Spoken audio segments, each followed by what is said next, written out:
ফিলিস্তিনি নারীরা কোরআন ও তজবি জপছে, প্যারালাইজড হচ্ছে ইসরায়েলি সেনারা।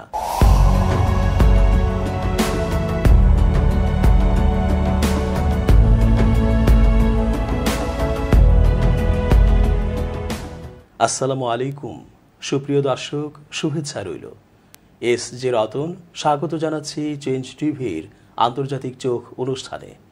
আশা করছি পুরো আলোচনায় পাশে পাবো আপনাদের।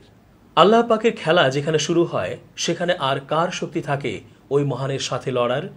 ঠিক তাই ঘটছে ফিলিস্তিনের গাজায়। প্রায় ৮০% স্থাপনা ও ঘরবাড়ি ধ্বংস করে মহা ধ্বংসযজ্ঞ চালিয়ে এক অবর্ণনীয় অবস্থায় ফেলেছে বেঁচে থাকা গাজাবাসীকে। প্রায় ৩৯,০০০ নিরীহ মানুষকে হত্যা করে শহীদ করেছে ইসরায়েলি বাহিনী। ৯০,০০০-এরও বেশি আহত হয়েছেন। পাখির মতো করে টার্গেট করে গুলি করেছে ইসরায়েলিরা।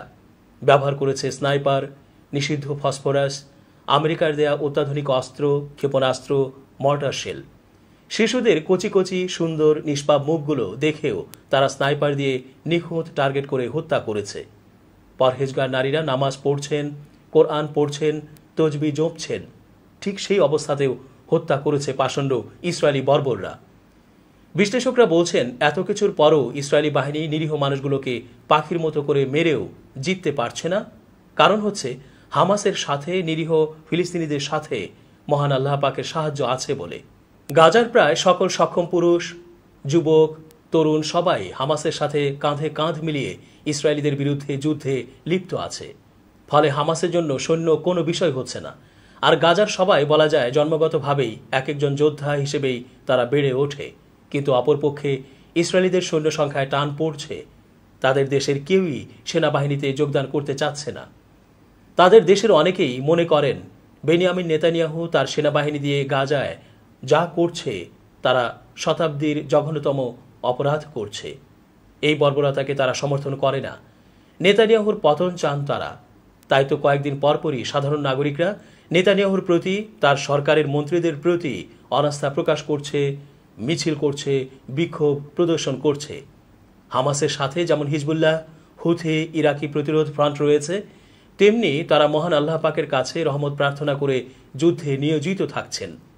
গাজার নারী, তরুণী, শিশুরা পর্যন্ত কোরআন তিলাওয়াতের পাশাপাশি তজবি জপতে জপতে মহান আল্লাহর কাছে কান্নাকাটি করেন। অথচ পেটে খাবার নেই, টাকা নেই, পানি নেই, পয় ব্যবস্থা নেই, মোবাইল যোগাযোগের কোনো ব্যবস্থা নেই, ইন্টারনেট তো দূরের কথা। আন্তর্জাতিক মহলকে জানানোর সুযোগ পাওয়া তো আরও দূরের স্বপ্ন। এত কিছুর পরও তারা জীবন দিয়ে হলেও আল্লাহর রহমতই প্রার্থনা করেন। আর এর ফলেই তাদের বিজয় আসবে, এতে কোনো সন্দেহ নেই। নাম প্রকাশ না করার শর্তে এক গাজাবাসী নারী জানান, আমার 2 ছেলে সন্তান মারা গেছে, স্বামী যুদ্ধে গেছেন, তার কোনো খোঁজ জানি না। এখন সাথে আহত অবস্থায় আমি নিজে এবং আমার 7 বছর বয়সী আহত এক মেয়ে বেঁচে আছে। আমাদের সুন্দর একটা সংসার ছিল, বিল্ডিং বাড়ি ছিল, বাড়ির চারপাশে যথেষ্ট জায়গা ছিল, ফুল ফলের চাষও হতো। আমার স্বামী ব্যবসা করতেন, ভালো ছিলাম আমরা, আমাদের সুখ ছিল, আনন্দ ছিল। এখন শরণার্থী শিবিরে আছি। কয়েকদিন পর পর তাও পরিবর্তন করতে হয়। ক্ষেপণাস্ত্রের আঘাতে আমাদের সব শেষ হয়ে গেছে, তারপরও হাল ছাড়িনি। একদিন হয়তো বিজয় আসবে। আমার শহীদ 2 ছেলে সন্তান ফিরে না আসলেও ফিরে আসবে আমার স্বামী। আবার আমরা একসাথে থাকব। 2 সন্তানের বিরহ বুকে নিয়ে মহান আল্লাহ পাকের রহমতের আশায় জীবন যাপন করব। এরই মধ্যে কয়েকবার প্রায়ই মৃত্যুর মুখ থেকে যেন ফিরে এসেছি, কয়েকবার আহতও হয়েছি। আমার ছোট্ট এই কচি মেয়েটাকে দেখিয়ে কত বলেছি স্থলবাহিনীকে আমাদেরকে হত্যা না করতে, তারা কোনো কথা শুনছে না। কবে না জানি তাদের গুলিতে মরে যাই। কিছুদিন পরপরই তাদের হামলায় আহত হচ্ছি। রক্ত ওদের খাদ্য, ওরা রক্ত আর লাশ ছাড়া কিছুই বোঝে না। এই শরণার্থী শিবিরে এসেও নানাভাবে তারা আমাদেরকে অপদস্থ করার জন্য চেষ্টা চালাচ্ছে। শুধু আল্লাহ পাকের কাছে আমরা সাহায্য চাই, আর কারো কাছে না। আমার চোখের সামনে দেখেছি কত ইসরায়েলি সেনাকে প্যারালাইজড হতে। তারা চিৎকার করে বলেছে এটা তাদের পাপের প্রায়শ্চিত্ত। তাদের মধ্যে অনেকেরই ইচ্ছে নেই এই যুদ্ধে অংশ নেবার, কিন্তু তারা নেতানিয়াহুর অর্ডারকে অমান্য করতে পারছে না। নেতানিয়াহুর আদেশ অমান্য করতে যেয়ে অনেক সেনাকে মৃত্যুবরণ করে নিতে হয়েছে। এরপরও তারা গাজায় অসহায় ফিলিস্তিনিদের ওপর হামলাকে বিকল্প হিসেবে নেয়নি। যদিও যুদ্ধে অংশ নেয়া প্রায় সবাই নেতানিয়াহুর পা চাটা গোলাম, তবে নেতানিয়াহুকে পাশ কাটিয়ে প্রাক্তন জেনারেলরা এবং বর্তমান কমান্ডাররা পর্যন্ত গাজায় যুদ্ধবিরতি চান। কোনোভাবেই তারা আর যুদ্ধ প্রলম্বিত করতে আগ্রহী নন, কারণ তারা স্পষ্টভাবে দেখছে গাজা যুদ্ধে তারা হেরে যাচ্ছে এবং অযথাই নিরীহ মানুষগুলোকে মারা হচ্ছে। এতে করে হামাস কোনোভাবেই হারছে না এবং হামাসের নেতাদেরও তারা খুঁজে পাচ্ছে না। ফলে এ যুদ্ধের কারণে ইসরায়েলের ভাবমূর্তি ক্ষুণ্ণ হয়েছে। ইহুদিরা বিশ্বে অপাঙ্ক্তেয় হিসেবে পরিগণিত হচ্ছে।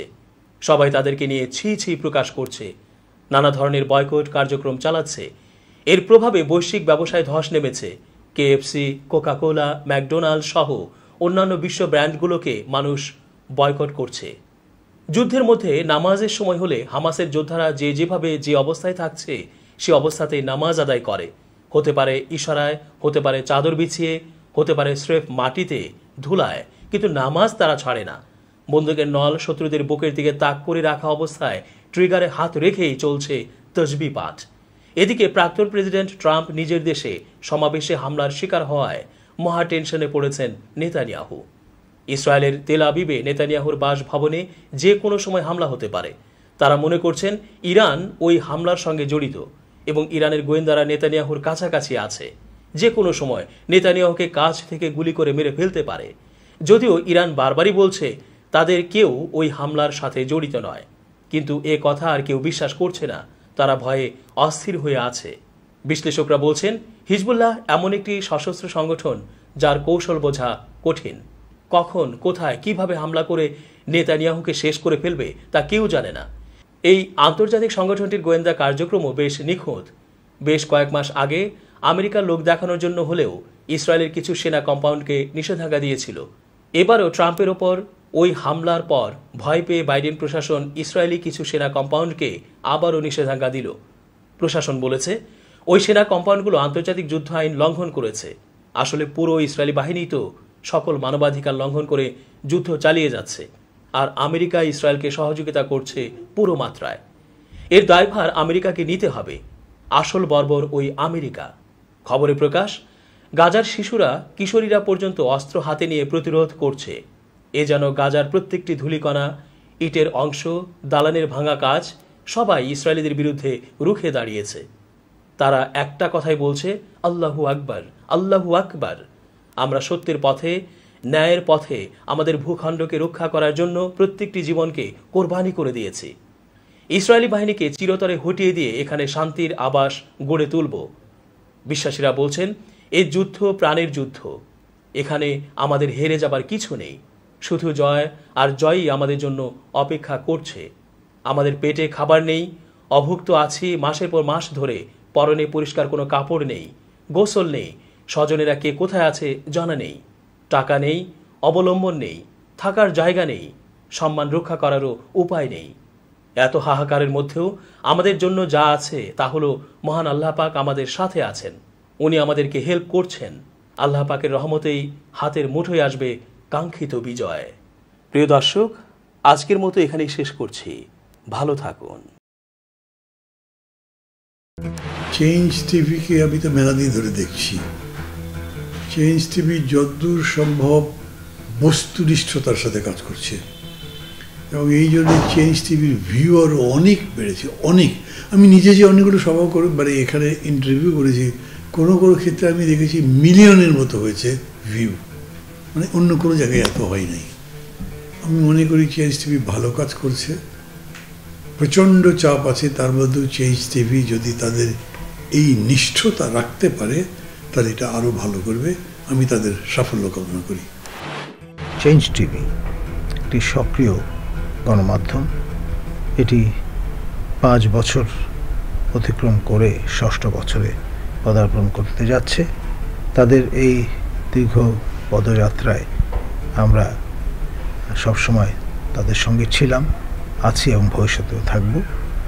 আপনারা আপনাদের যে চাহিদা সেটি ডেফিনেটলি পরিপূরণ করতে সক্ষম হচ্ছেন। এই আউটলেটটি ভিন্ন ধারার পথা বিপরীত অভিলক্ষ্যে পরিচালিত। আশা করি তারা যে মশাল প্রজ্বলিত করেছে তা সবসময় প্রজ্বলিত রাখতে সক্ষম হবে।